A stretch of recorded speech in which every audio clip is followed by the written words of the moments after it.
내년도 최저임금 결정을 두고 각계의 반응이 엇갈리면서 여전히 논란이 계속되고 있습니다. 중소기업중앙회와 한국경영자총협회, 경총이 최저임금을 다시 심의하자고 요청하고 나선 가운데 오늘 고용노동부는 최저임금안을 고시했습니다. 이 최저임금 인상 그 여파를 짚어보겠습니다. 김방희 생활경제연구소장 나오셨습니다. 소장님 어서 오세요. 네, 안녕하세요. 네. 이 고용부가 최저임금안을 오늘 고시했는데 열흘 안에 이의 제기를 할 수 있는 거죠? 이런 제도가 있습니다. 예. 그러니까 열흘 안에 양대 노총, 노동계 쪽에서는 그리고 이제 사용주 측에서는 3대 단체가 있습니다. 예. 중소기업중앙회, 대한상의, 경총. 여기서 이제 재심의를 요청할 수 있는데 재심의 요청을 경영계 측에서 한 거죠. 고용노동부 장관이 재심의 여부는 결정하게 되는데요. 그동안은 받아들인 선례가 없다는 게 아까 기자 리포트에도 나왔습니다만 이런 것 때문에 과연 이번에는 어떻게 될지. 다만 이번의 경우에는 워낙 그 10.9% 인상률에 대한 논란도 많고 업종별 차등 적용에 대한 논란도 많아서 전과는 다른 상황이긴 한데 어떻게 될지 좀 지켜봐야 되겠습니다. 예.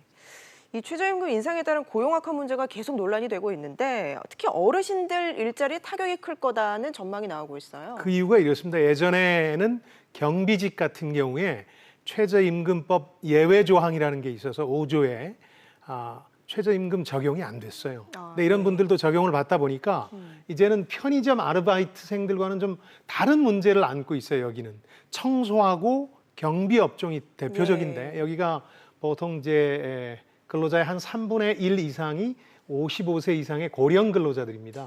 이 경우는 다 최저임금법 적용을 받게 되면 맨 먼저 이쪽서부터 일자리를 줄이지 않겠느냐 하는 우려를 갖고 있는 거죠. 사실 편의점만 해도 그 아르바이트생을 바로 줄일 수는 없거든요. 거기서는 임금 인상 부분에 대한 부담이 문제가 되지만 이 고령 근로자가 많은 청소나 경비 용역 업종 같은 경우에는 아예 일자리가 줄지 않겠느냐 이런 우려가 지금 커지고 있는 거죠.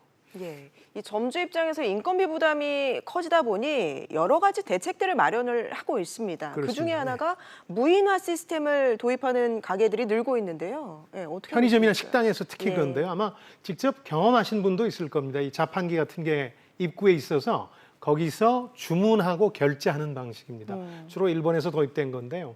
이걸 키오스크 기계라고 표현들을 하던데 원래는 이게 이제 가두 판매점을 키오스크라고 하는데 아마 이제 서비스 요원이 없다 이런 뜻으로 이런 표현을 쓰는 것 같습니다.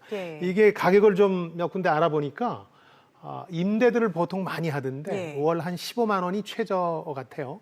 이게 사양에 따라 점점 높아지는데 확실히 인건비를 줄일 수는 있지만 과연 이 서비스에 만족하겠느냐는 별개의 문제여서 이 키오스크 기계가 확산되는 곳은 일단 그 젊은이들이 많이 모여드는 서비스를 뭐 특별히 요구하지 않는 젊은이들 중심의 상권에서는 이게 이제 많이 확산되고 있는 걸 확인할 수 있었습니다. 인건비 절감 효과가 얼마나 클까요? 그러니까 보통 이 한 대가 월 15만 원 임대료를 낸다고 치면 그러니까 최저 직원 하나를 썼을 때, 한 명을 썼을 때 150만 원 정도로 감안을 하면 1.5명 정도의 역할을 한다는 게 업계 주장이니까 최소 200만 원에서 한 300만 원 정도의 인건비 절감 효과를 누릴 수 있다 이렇게 주장을 하는데요. 한 가지 이제 점주들 입장에서 신경을 좀 쓰셔야 될 대목이 있습니다.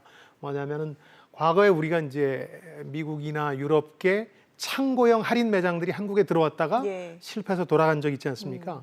그때 이제 실패 원인을 찾을 때 한국 사람들은 아무리 그래도 사람이 누군가 있어서 이렇게 서비스를 해주길 원한다. 마치 백화점처럼. 정서상. 그래서 기계 앞에서 주문하고 결제하는 것을 젊은이들까지는 수용할지 모르겠는데 모든 소비자가 다 수용할 거냐? 이거는 별개의 문제라는 거죠. 이건 아마 업종별로 혹은 상권별로 점주 여러분들이 이게 받아들여질 수 있는 것인지 판단을 하셔야 될 거예요. 조금 제한적일 수 있겠군요. 그렇습니다. 그런데 이렇게 무인화 시스템이 지금 확산되는 분위기다 보니까 일자리가 줄어들 수밖에 없는 또 이런 상황이 되는 것 같습니다. 그러니까 임금이 인상되면 이거를 이제 커버하기 위해서 기계나 기술을 도입하게 되는데 이게 오히려 궁극적으로 일자리를 줄이는 이른바 역설적인 현상이 벌어질 수밖에 없는 건데요. 어떤 기업들의 고용 성향이 바뀌고 있다고 제가 가끔 말씀드리는데 돈이 좀 많아도 지금은 기업들이 잘 뽑으려고 하질 않아요. 워낙 불확실한 저성장 상황이 고착되고 있는 데다가 해고나 고용 비용이 많이 늘고 있고 뭐 이런 상황이기 때문에 또 기계나 기술이 어떻게 보면 사람의 일을 많이 대신해주고 있거든요. 그리고 뭐 AI나 이런 얘기 때문에 예. 대신해 줄 거라는 기대감도 커지고 있고, 그래서 이런 임금 인상의 역설, 그게 오히려 일자리를 줄이는 역설은 앞으로도 상당 기간 계속되지 않을까 하는 생각이 듭니다. 예, 이 최저임금 인상에 직격탄을 맞는 업종으로 꼽히는 게 편의점입니다. 그렇죠. 이게 24시간 돌아가는데 여러 명의 알바생을 고용하기 때문에 그런 것 같은데요. 이 편의점 본사들이 공정의 출점 제한을 요청을 했습니다. 그러니까 사실 저는 이거는 좀 예. 명분 싸움이라고 생각하거든요. 그러니까 자기들끼리 논의해서 스스로 좀 조정할 수 있게 해달라. 지금은 규제 때문에 그게 안 된다는 거거든요. 왜냐하면 개별 브랜드의 출점 제한은 있지만 여러 브랜드가 공동으로 논의할 수는 없으니까, 정부에서 그걸 이제 그동안 못하게 했던 이유는 이게 담합으로 발전할 가능성이 있는 데다가 또 기업 활동을 제약한다는 뭐 규제 완화 측면에서 이런 면이 있었는데, 저는 지금 와서 본사들이 이런 얘기를 꺼내는 건 다분히 문제의 본질이 자기들한테 향하니까 핑계를 대는 면이 있다고 생각해요. 왜냐하면 할 일이 많았어요. 그동안도 이렇게 많이 낼 필요가 없었는데 예. 편의점 본사 입장에선 많이 낼수록 좋거든요. 아까 리포트에도 나왔습니다마는 그럼 많은 점포를 깔아서 거기에 더 많은 상품을 싸게 공급할 수 있으면 이익은 예. 극대화되는 거니까 그동안 그렇게 해서 4만 개의 편의점이 생겨난 겁니다. 예. 우리 인구 1,300명당 한 개 꼴인데 2015년경에 편의점이라는 컨비니언트 스토어라는 업태를 만든 게 일본이에요. 그리고 편의점 왕국이라는 소리를 듣는 일본을 인구당 수에서는 우리가 앞질렀어요. 예, 그런 점에서 보면 그렇게 많이 늘려놓고 와서 예. 그동안 많이 늘린 이유가 우리끼리 앉아서 조정을 못했기 때문이다, 이렇게 얘기하는 건 좀 예. 다분히 최근에 국면에서 핑계를 네. 낸다는 측면이 좀 있다, 이런 생각이 듭니다. 가맹점주들이 최저임금 인상 못지않게 어려움을 호소하고 있는 부분이 가맹 수수료 부분입니다. 이제 그럴 본사에 수밖에 내는 없습니다. 수수료인데 네. 이걸 그러니까 너무 높으니까 낮춰달라는 거죠. 네, 그러니까 지금 평균 수치로 보면요, 한 개 점포의 월 평균 매출이 지난해부터 줄기 시작했어요. 지난해 5천만 원대에서 지금 4,700만 원대거든요. 거기서 예를 들어서 400만 원을 남겼다고 치죠, 한 점포가. 예. 그럼 그 400만 원 중에서 많게는, 제일 많은 이제 본사 얘기입니다만 40%, 160만 원을 가져가는 거예요. 그러니까 가맹 수수료를 낮춰달라는 입장인데 그 본사 입장에서는 그건 안 된다. 우리 이미 영업이익률이 보시는 것처럼 예. 많이 떨어졌다, 이렇게 주장하는데요. 3대 가맹점 같은 경우 저 비율로 보니까 그런데 액수로 보면 대개 2,500억대 영업이익을 내고 있어요. 그리고 현금 배당 비율도 상당히 높은 편이에요. 예. 한 10% 가까이 되는데 보통 기업들은 현금 배당 안 하는 경우도 꽤 있고 해도 2%를 넘지 않아요. 그러니까 좀 과격하게 표현하면 예. 편의점 업계가 그동안 편의점 주와 아르바이트생을 예. 고용해서 대개 5인 미만의 영업장이니까 뭐 연장 수당, 심야 수당, 연차 같은 걸 제공하지 않아도 되거든요.